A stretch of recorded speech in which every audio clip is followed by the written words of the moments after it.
Low interest, flexible repayment, minimal documentation. Repco Home Loans. Your journey to home ownership is just a step away. Taste the daily. Taste the daily. மூச்சு திணறல், மூச்சு இழைப்பு, குரட்டையால் அவதியா? நுரையீரலை ஆரோக்கியமானதாக்கி எளிதாக சுவாசித்திடுங்கள். தங்கம் 24x7 asthma சிகிச்சை நாமக்கல் மற்றும் கான்பூர். இங்க மட்டுமல்ல, இந்த 3 மாவட்டம் மட்டுமல்ல, தமிழ்நாடு முழுவதும் ஒரே குரல் தான் ஒலித்துக் கொண்டிருக்கிறது. என்ன குரல்? எப்ப எடப்பாடியார் முதலமைச்சர் வருவார்? இன்னைக்கு அத்தனை திட்டங்களும் கொண்டு வந்து கொடுத்தவர், 50 ஆண்டுகள் இல்லாத வளர்ச்சியை கொடுத்தவர் எடப்பாடியார். நான் உயர்த்த மாட்டேன், மக்களுக்கு கண்டிப்பாக அந்த சுமையை ஏற்ற மாட்டேன் என்று தொடர்ந்து எந்த டாக்ஸ் போடவில்லை. இன்னைக்கு ஒவ்வொரு வீட்டுக்கும் எவ்வளவு கட்டுறீங்க? கரண்ட் பில் எவ்வளவு கட்டுறீங்க? சொத்து வரி எவ்வளவு கட்டுறீங்க? இன்றைக்கு ஒரு அற்புதமான நிகழ்வு நடந்து கொண்டிருக்கிறது. இந்த திட்டத்தை பற்றி நம்முடைய விவசாயிகள் எல்லாம் பேசும்போது, கூட்டமைப்பு சேர்ந்தவர்கள் பேசும்போது எல்லாம் எப்படி இந்த திட்டம் வந்தது, எப்படி வந்தது, இந்த திட்டத்துக்கு ஒரே ஒரு சொந்தக்காரர் யார் அப்படின்னு சொல்லி தெளிவா சொல்லிட்டு இருந்தாங்க. நீங்க எல்லாம் கேட்டு இருந்தீங்க. இன்றைக்கு புரட்சி தலைவர் எம்ஜிஆர் அவர்கள், அவருக்கு புரட்சி தலைவர் என்று நாம் எல்லா மக்களும் அன்போடு அழைக்கிறார்.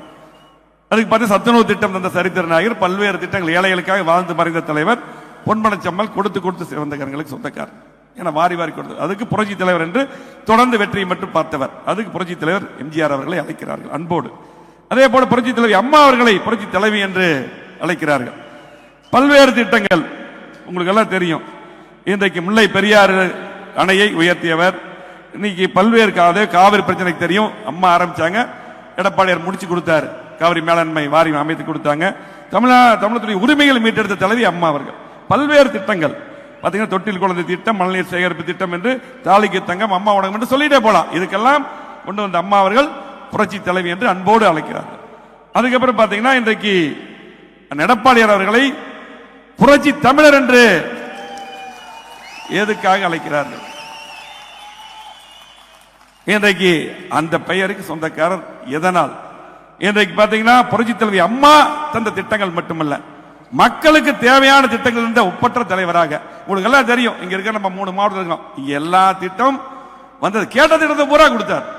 எல்லா திட்டத்தையும் கொடுத்தவர் புரட்சி தமிழர் எடப்பாடி அவர்கள். உங்களுக்கு எல்லாம் தெரியும், குடிமராமத்து திட்டம், காவிரி கோதாவரி இணைப்பு திட்டம், ஆனமலை நல்லாறு திட்டத்துக்கு, காவிரி கோதாவரி திட்டத்துக்கு டெல்லி போகும்போது நானும் போயிருந்தேன். தொடர்ந்து முயற்சி பண்ணார். இன்னைக்கு அவர் திரும்ப முதலமைச்சர் வந்து அந்த திட்டம் வந்திருக்கு. அதே போல ஆனமலை நல்லாறு திட்டம், பாண்டியார் பண்ணம்லா பேசியிருந்தாங்க. 2 முறை சீஃப் மினிஸ்டர், அதாவது 2 முறை இன்றைக்கு பாத்தீங்கன்னா கேரளா சீஃப் மினிஸ்டர் பார்த்து இதுக்காக முயற்சி பண்ணது அண்ணன் அவர்கள். அது மட்டுமல்ல, இன்னைக்கு மும்மனை இலவச மின்சாரம், வேளாண் கடன் தள்ளுபடி, வறட்சி நிவாரணம், இதெல்லாம் நிறைய திட்டங்கள் சொல்லலாம். 7.5% இடஒதுக்கீடு அரசு பள்ளி. நீட் நல்லா ஏமாத்திட்டு இருக்காங்க. அரசு பள்ளியில் படிக்கின்ற மாணவ மாணவிகளுக்கு 600க்கு மேற்பட்ட எம்பிபிஎஸ் பிடிஎஸ் படிக்கிறாங்கன்னா எடப்பாடியார் காரணமா இல்லையா?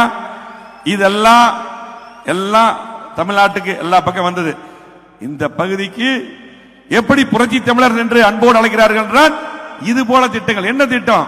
அத்திக்கடு பவனாஸ் திட்டம், நம்ம அனுபவிக்கிற திட்டம். இந்த திட்டத்தை எல்லாரும் பேசிட்டு இருந்தாங்க. இந்த திட்டத்தை பொறுத்தளவுக்கு எல்லாரும் அறிவிச்சு பேசினாங்க. உங்களுக்கு எல்லாம் தெரியும், 2006 நாங்கெல்லாம் இங்க இருக்க நிறைய பேர், சட்டமன்ற பொள்ளாச்சி ஏறாமட்டுக்கார் எல்லாரும் நிறைய பேர் அப்ப எதிர்கட்சி சட்டமன்ற உறுப்பினராக இருந்தோம். அப்போ புரட்சி தலைவி அம்மா சொல்லி அப்போ இந்த கூட்டமைப்பெல்லாம் இங்க போராட்டம் உண்ணாவிரதம் நடத்திட்டாங்க. அப்ப நாங்க வந்து எதிர்கட்சியா இருக்கும், அப்ப நாங்களும் வந்து கலந்துட்டோம் கூட உண்ணாவிரதம் இருக்கும்போது. இப்படி நிறைய போராட்டங்கள் நடத்திட்டே தொடர்ந்து நடத்திட்டு இருந்தாங்க. நம்முடைய ஆட்சியில் நடத்துறாங்க, மாறி மாறி நடந்து கொண்டு இருந்தது. புரட்சி தலைவி அம்மா அவர்கள் அந்த நேரத்தில் இருக்கும்போது அரசாணை போட்டாங்க. அதுக்கப்புறம் அண்ணன் முதலமைச்சராக வந்துட்டார். அப்ப இந்த கூட்டமைப்பெல்லாம் எல்லாம் தெரியும். அப்ப எல்லாம் போய் பார்க்கிறோம். அதாவது ஒரு முதலமைச்சர் அப்பதான் அவங்களே சொல்லிட்டாங்க, எப்படி எளிமையா பார்க்க முடியுமோ தொடர்ந்து. எனக்கு தெரிஞ்ச ஒரு 10 முறை ஏர்போர்ட்ல வந்தாலும் உள்ள பார்ப்பாரு, அங்க போனாலும் பார்ப்பாரு. அந்த திட்டத்தை முழுமையாக உள்வாங்கிய முதலமைச்சராக. அது மட்டும் இல்ல, அந்த திட்டம் ஃபர்ஸ்டே வேற மாதிரி டிசைன் இருந்து அண்ணன் பேசும்போது சொல்லுவார். அதுக்கப்புறம் அது எப்படி கொண்டு வர முடியும் அப்படி மாத்தி. அது மட்டும் இல்ல, அப்ப அதிகாரி இருந்தாங்க. 2 உதாரணம் சொல்ல. அதிகாரி எல்லாம் இருக்கும்போது அண்ணன் என்ன சொல்றாங்க, சார் இது மத்தியிலிருந்து நிதி எப்பவுமே கேட்டிருக்காது, எப்பவுமே கேட்டிருக்கோம், எந்த ஆட்சியா இருந்தாலும் கேட்பாங்க, அவங்க தர மாட்டாங்க. அதெல்லாம் வந்தா மத்தியிலிருந்து வரட்டு நம்ம போட்டு கொஞ்சம் செய்யலாம் அப்படின்ட்டு அண்ணன் சொல்றாங்க முதலமைச்சருக்கு. அப்ப இவங்க எல்லாம் இருக்காங்க பாக்குறாங்க, ஓ இது எப்ப போல இதே தான் போல இருக்குது, மத்தியிலிருந்து வந்தா தான் செய்வாங்க அப்படிங்கிற சூழ்நிலை. அப்பதான் ஒரு முடிவு பண்றார். ஒரு விவசாயியாக இருந்து எல்லாம் சொல்றாங்க, ஒரு விவசாயி மட்டும்தான் நிறைவேற்ற முடியும். விவசாய முதலமைச்சரா நீங்க இருக்கிறீங்க என்று சொல்லி அதிகாரிகள் என்ன சொன்னாலும் நீங்க நோட் பண்ணிக்கங்க, அதிகாரிகள் என்ன சொன்னாலும் ஒரு முடிவெடுக்கக்கூடிய முதலமைச்சராக, தெளிவாக எடுக்கக்கூடிய முதலமைச்சராக எடுத்து முழு நிதியும் ஒதுக்கி தந்து அத்திக்கட வனார் திட்டத்தை நமக்கு தந்தவர் எடப்பாடியார். இந்த அத்திக்கட வனார் திட்டத்துக்கு யாருமே சொந்தம் கொண்ட முடியாது. இந்த அத்திக்கட வனார் திட்டத்துக்கு கொண்டு வந்து சொந்தம் கொள்ளக்கூடிய ஒரே தலைவராக எடப்பாடியார் மட்டும்தான். விவசாயிகளே சொல்லிட்டாங்க. அப்படி வந்து பல்வேறு சோதனை கடந்து முழுமையா நிதி ஒதுக்கீடு மட்டுமல்ல, நேரா வந்து அடிக்கல் நாட்டினார். அடிக்கல் நாட்டி இன்றைக்கு வந்து அந்த திட்டத்தை தொடர்ந்து ஆய்வு பண்ணாரு. எனக்கு தெரிஞ்சு முழுமையாக 90% முடிச்சிட்டார். தொடர்ந்து அந்த திட்டத்தை அப்டேட்லயே வச்சிருந்தார். இப்படி ஆயிருக்கு, என்னாச்சு என்னாச்சு கேட்டு. இது மட்டுமல்ல, எல்லா திட்டமும் அப்படித்தான் முதலமைச்சர் இருக்கும்போது. இது மட்டும் இன்னொரு ஒரு சின்ன உதாரணம் உங்களுக்கு எல்லாம் தெரியும். இப்ப எல்லா பக்கமே இன்னைக்கு எல்லா பில்டிங்க்கு டாக்ஸ் எல்லாம் அதிகம் பண்ணியிருக்காங்க இல்லையா? கரண்ட் பில் எவ்வளவு கட்டுறீங்க, இதெல்லாம் அதிகம் பண்ணியிருக்காங்க. எல்லா டாக்ஸும் கொரோனா வந்தது. அப்ப நான் உள்ளாட்சித்துறை அமைச்சர் எல்லாம் எங்க அதிகாரிகள் போய் இல்ல மத்தியில் ஒரு சர்க்குலர் வந்திருக்குது, நீங்க டாக்ஸ் அதிகம் பண்ணணும், வரி அதிகம் பண்ணணும்னு சொன்னாங்க.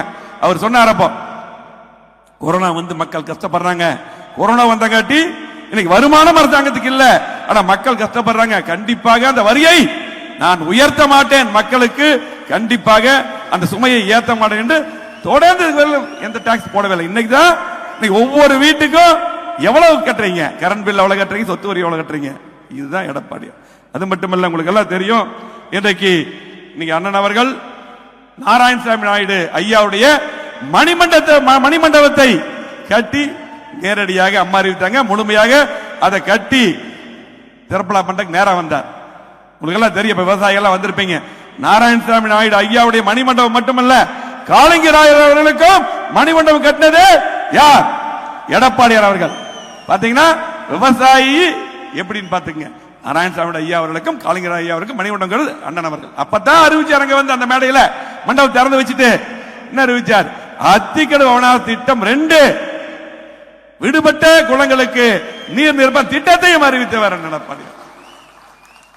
ஆகவே இன்றைக்கு அத்திக்கட வனார் திட்டம் மட்டும் கொடுக்கல, பாண்டியார் பொன்னமலா ஆனமலையார் நல்லா தேடுறதுக்கு அப்ப அண்டமலை நானு பொள்ளாச்சிரம் பண்ண, அப்ப பாத்தீங்கன்னா கருப்பனை அப்ப வந்து போலீஸ் மினிஸ்டர் இருந்தார், எல்லாத்தையும் கூட்டிட்டு போய் வச்சு கமிட்டி போட்டு அதுக்கப்புறம் நடந்தது. அதுக்கப்புறம் இந்த 3-4 வருஷம் அப்படி கடவுள போட்டாங்க. ஆகவே அண்ணன் அவர்கள் கண்டிப்பாக நிச்சயமாக இன்னைக்கு விவசாயிகள் இன்னைக்கு அற்புதமான இந்த கூட்டத்தை நடத்துறீங்க, நன்றி அறிவிப்பு கூட்டத்தை இந்த மேடையில சொல்றோம். ஒரு வருஷத்துல அண்ணன் முதலமைச்சரா வருவார், தமிழ்நாட்டு மக்கள் முடிவு பண்ணிட்டாங்க.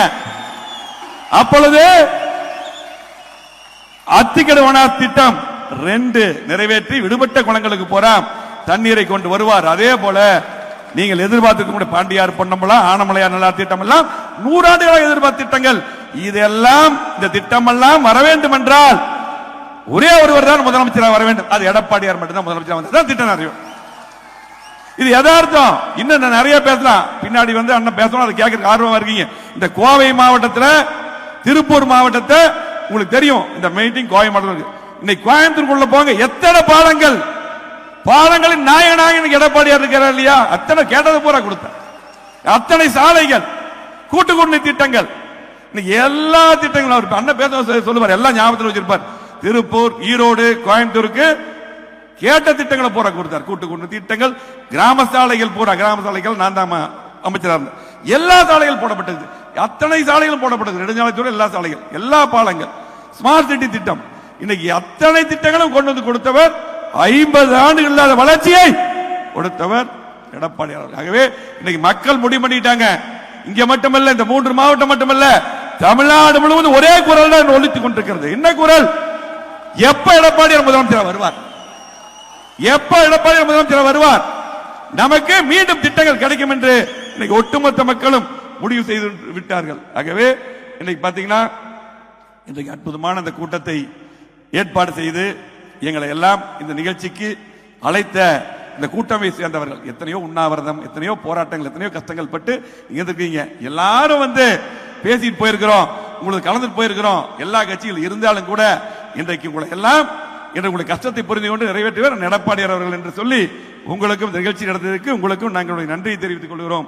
அதே போல பாத்தீங்கன்னா செயற்கரிய செயல்களால் யுகங்கள் கடந்து புகழ் மனம் பரப்பும் வரலாற்று நாயர்களாக கல்லணை தந்த கரியாட் பெருவளத்தான், முல்லை பெரியாறு அணை கட்டிய பென்னி குயிக், பரமிக்குளம் ஆழியார் அணை திட்டம் அமைய காமராஜர் ஐயாவுக்கு உறுதுணையாக இருந்த வி.கே. பழனிசாமி கவுண்டர், பவானி அணை கட்டிய காளிங்கராயர், வரிசையில் அத்திக்கடவு திட்டம் தந்த நல்லாட்சி நாயகன், வறண்ட பூமியை சோலைவனமாக்கிய எடப்பாடியாரின் புகழ் பாருள்ளவரை புகழ் கொடிக்கட்டும்.